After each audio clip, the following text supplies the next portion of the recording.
Hey guys, so today Miss Cronin read you a story about apple trees, and today our math activity is going to be incorporating apple trees. So there are lots and lots of different ways to do math today, so I'm going to go through a bunch of them and then you can decide what works best for you.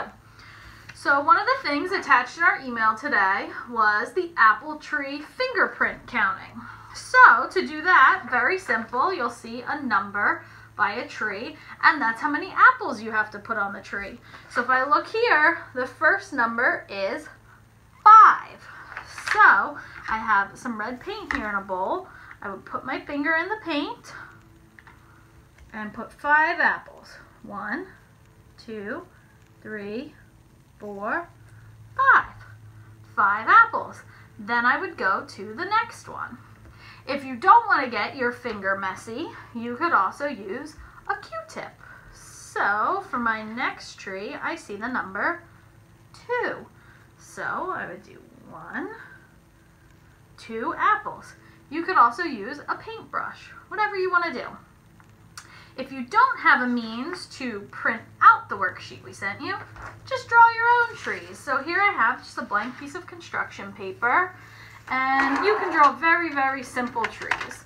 So all you need is the trunk, which you can just use a rectangle,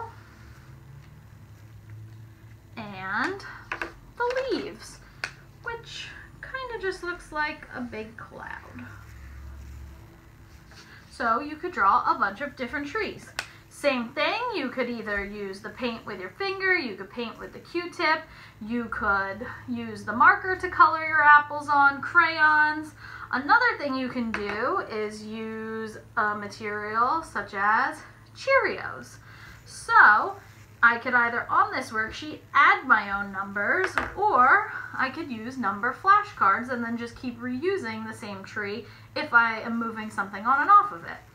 So maybe I would look right here and see the number 2.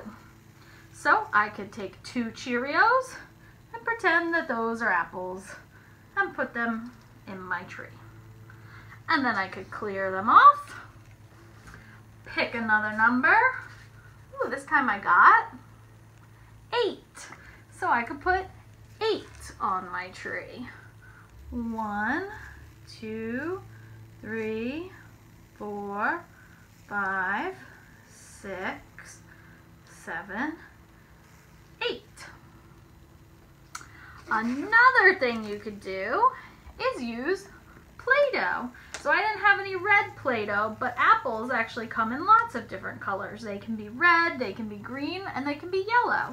So I have yellow Play-Doh. So I could pick a number. I got 4. So I would pinch a little Play-Doh, roll it into a ball. That's 1.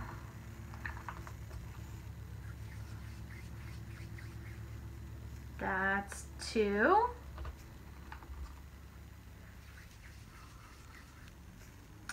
That's 3.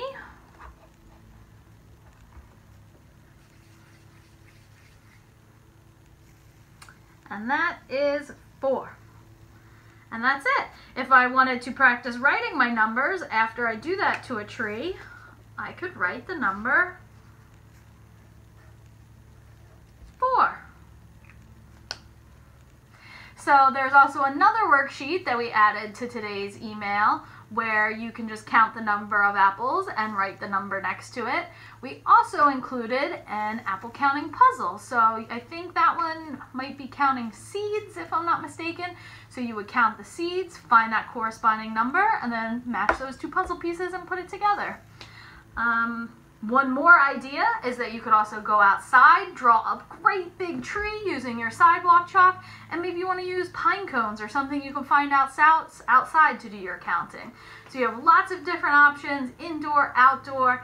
Just happy counting and good luck. Can't wait to see. Bye guys.